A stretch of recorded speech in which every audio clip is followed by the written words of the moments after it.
Kain tayo. So dito tayo ngayon magpipiknik.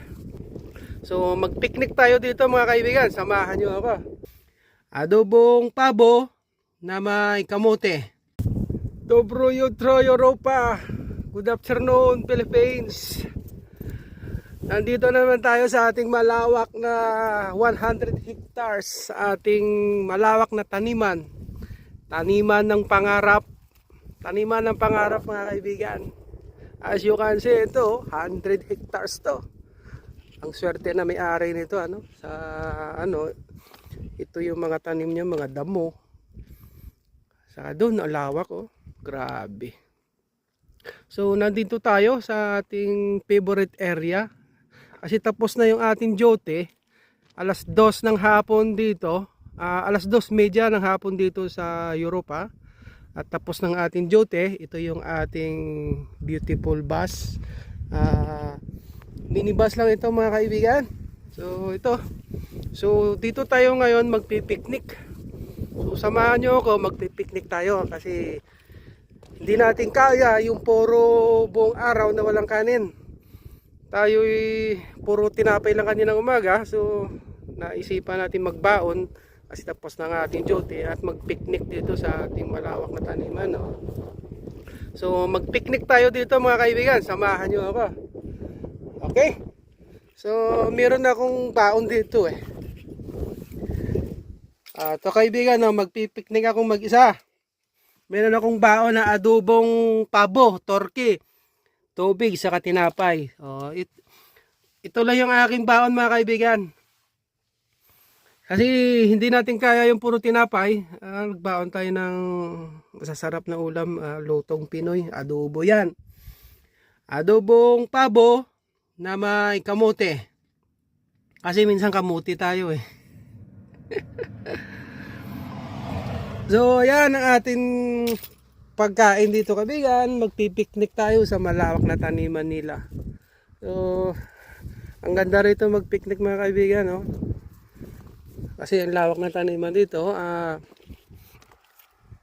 taniman ng pangarap.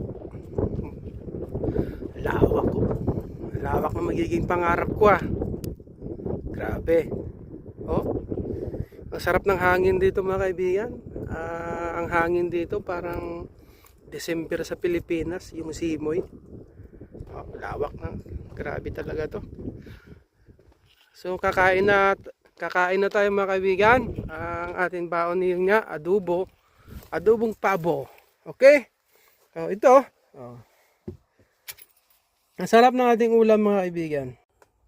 So mga kaibigan, tayo ay nagpipiknik ng mag-isa dito sa Europa, sa Croatia, sa probinsya ng Marinosello.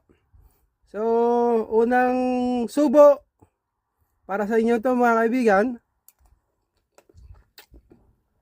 Adobo. Ang ulam natin ay adobong pabo o kaya turkey, gawa ng Pinoy. Gawa natin ito mga kaibigan para tayo tipid-tipid. Sarap mga kaibigan. Masarap. So tayo ay nagpipiknik ng mag-isa. Itong ating ulam. At ang lawak ng ating natatanaw na lupain. So sarap kumain. Kaibigan ito ang ating kain Okay. So masarap kumain pag ang tanawin ganito kalawak. Lawak. Kasi lawak ng ating mga pangarap kaibigan. So ito yung ating pinakamagandang bus. Kumpanya tayo ng Autotrans Arriba. So tuloy ko na ang aking pagkain mga kaibigan kasi ito'y tanghalian pa lang. Alas 2 na ng hapon dito sa Croatia, Marinosello. Ito. Okay. Kain tayo. So tayo mga kaibigan, nagpipiknik ng mag-isa dito sa ating bus. At tapos na natin duty. So kakain muna tayo.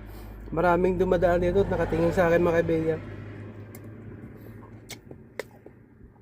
Titingin sa akin ano daw lahi ko. Sabi ko lahi akong German dog.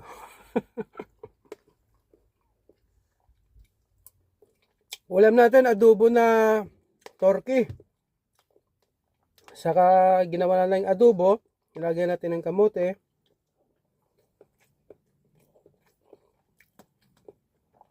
Ang mura kasi ng manok dito kaibigan.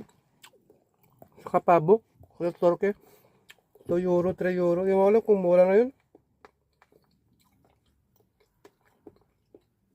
Isang buo yun. Ito, isang buong turkey ang binili ko. Isang linggo kong ulam.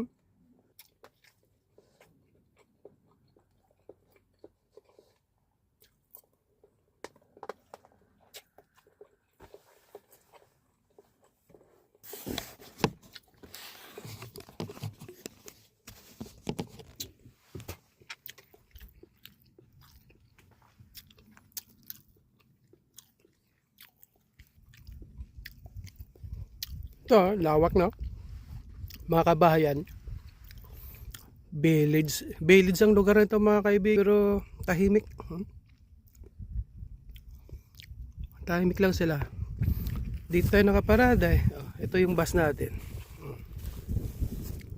Maria bus. Diyan yung ating baon. Nagpipiknik tayo mag-isa. Ayan ang Croatia. Okay lang ito mga kaibigan. Adobo. Gawang Pinoy. Lasang Pinoy. Pinoy na Pinoy.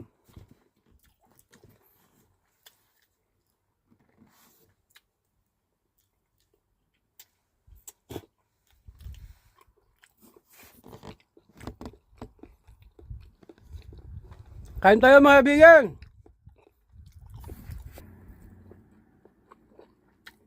Baon-baon para mabusog. Mahirap puro tinapay lang.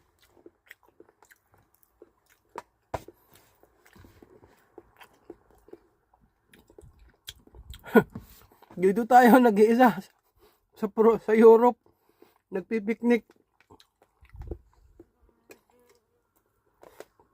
Okay. Masaya dito, masaya. Kahit malamig. Bye-bye mga kaibigan, mga kapatid, minamahal. Bolemti. Dobro Jutro Europa. I love you. I love you Philippines. Kain tayo.